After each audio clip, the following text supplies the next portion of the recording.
4 years on from leaving the European Union, Business Secretary Kemi Badenoch has posted a thread of what she calls our Brexit successes.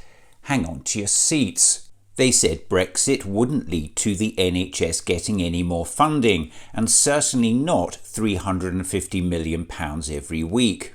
But we have used our Brexit dividend to get the NHS more than £1 billion more every single week than it had before Brexit. It's just complete fantasy. Any increase in the NHS budget since we left the European Union has absolutely nothing to do with Brexit and everything to do with taxes, borrowing and squeezing other departments. In fact, despite making a manifesto pledge in 2019 not to hike taxes, the government's latest tax measures put the UK on course to have the biggest tax-raising parliament in modern history. And we've now got the highest debt in 60 years. Does that sound like there's now billions of pounds of extra money sloshing around to be spent on the NHS every year because of Brexit? In fact, 4 years on from leaving the EU, there's absolutely no sign of that promised Brexit dividend. Even Larry the Cat now knows any savings on monies previously sent to the EU have been more than cancelled out by the economic hit of a hard Brexit. Don't just take my word for this. The Centre for Economic Reform claims the government has lost out on £40 billion in taxes because of the damage done to the country's output by leaving the European Union. A recent report by Cambridge Econometrics commissioned by City Hall has found the UK economy is almost £140 billion smaller because of Brexit. And the loss of GDP due to Brexit and exiting the EU single market is put conservatively by the Independent Office of Budget Responsibility at a staggering 4% of GDP by 2030. There's barely an importer or exporter who says that trading with the EU has got easier. For many it's much harder, and for food importers it's even worse as new border rules finally come into force this week. So for the Business Secretary to suggest the NHS has been handed an extra £1 billion a week from a Brexit dividend is not only complete insanity, it insults the intelligence of the public that are paying for it through a hike in their taxes. And let's not forget, spending on the NHS has barely kept pace with a growing and ageing population. NHS waiting lists in England have hit a record high of almost 8 million. And thousands are dying every year waiting for treatment. They said nobody would sign the trade deals with us that the EU had. 72 countries did. Well, imagine the shock for the Business Secretary when she finds out almost all of these are rollover copies of ones we enjoyed as a member of the EU. As for the UK's New Zealand trade deal, British farmers have reacted with shock to the terms of a new free trade deal with New Zealand. The deal will see Kiwi meat imported without tariffs, and farmers in the UK say they get nothing in return.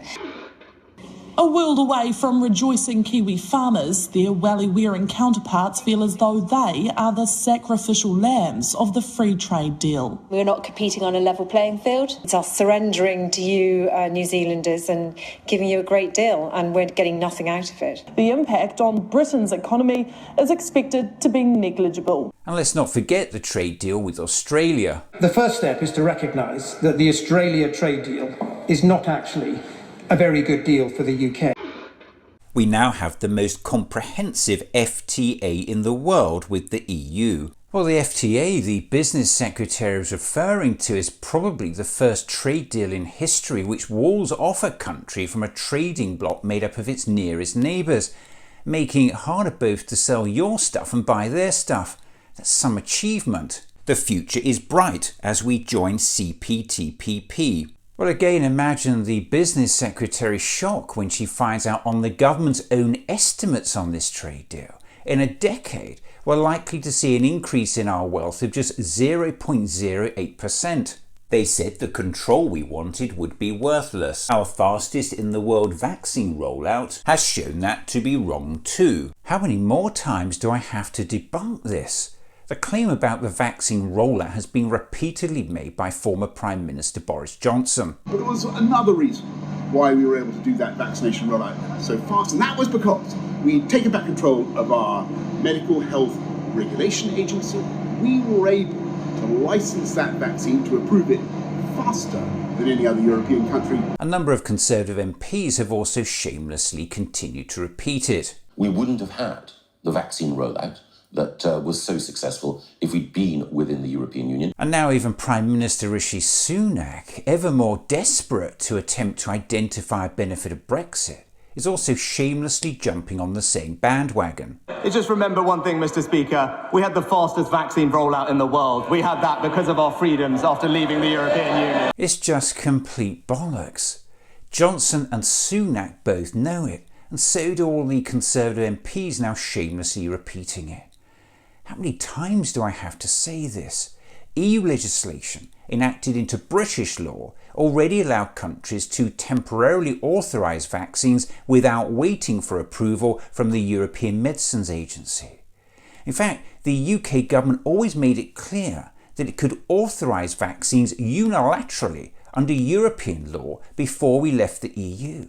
Don't just take my word for it. Here is the independent fact-checker full fact. Under European law, the UK was permitted to act independently to approve the vaccine in an emergency. And here is Channel 4 fact-check. As a UK government press release from 23rd of November 2020 states, if a suitable COVID-19 vaccine candidate becomes available before the end of the transition period, EU legislation which we have implemented via Regulation 174 of the Human Medicines Regulations allows the MHRA to temporarily authorise the supply of a medicine or vaccine based on public health need. So even if we were still a member of the EU, the UK regulator would have been able to take this decision on its own because EU law already allows it. And if all that's not enough for you, here is the actual head of the UK's Medicines and Healthcare Products Regulatory Agency, June Rain.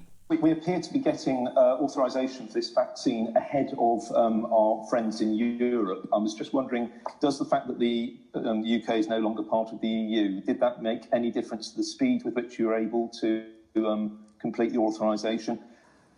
We have been able to authorise the supply of this vaccine using provisions under European law which exist until the 1st of January. So who are we going to believe? Full Fact, Channel 4 Fact Check and the actual head of the MHRA, or Boris Johnson, Rishi Sunak and a bunch of ever more desperate Conservative MPs? More people are in work than ever before, and we have one of the lowest unemployment rates in Europe, and real wages in 2024 are forecast to be lower than they were in 2006. Just think about that. So much for that promised high-wage economy. We're only 4 years in and it's going well. Well, again, imagine the shock for the business secretary when she finds out we've got millions living in poverty, destitution and using food banks, and millions more unable to heat their homes. We've got untreated sewage dumped in our rivers, crumbling schools and hospitals. That doesn't sound like everything is going well.